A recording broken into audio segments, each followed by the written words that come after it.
Jericho movie. Okay, well, the way I think about it, I think, we're talking about semantics. How do we want to define these terms? And we've got to define them in a way that works well with the other terms we define.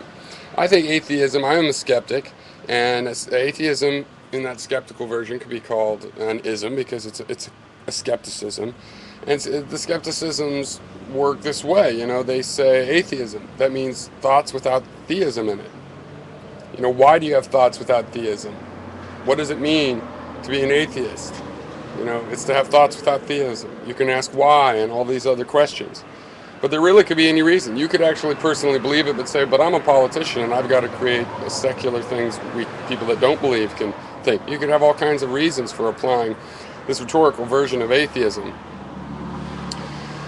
But also, once you accept atheism because there's no evidence for theistic interpretations of things, then you have to ask yourself, well, how could I get such evidence? And you would have to define God. And there is no coherent definition of God. You can't say if something, does flea bar exist? Let's debate that for 2,000 years. What is, I don't know. We just want to know if it exists first. No, you'd have to define it. What are you trying to find? What would make it be real so you can have a material test for it? The problem with monotheism is really there's still millions of different gods, at least thousands of very distinct kinds of gods, and it's like my God creates good surf on the ocean because then I get to surf, and I love that. And what's the name of your God? Oh, Poseidon. And it's like, oh, really? Well, we're going to have to kill you if you have a God besides Jehovah.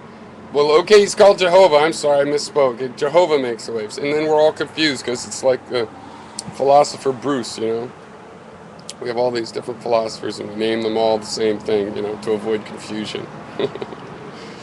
But, so I see it more rhetorically this way. I mean, I would say I do both. I believe there's no evidence for God. That's the real nature of atheism.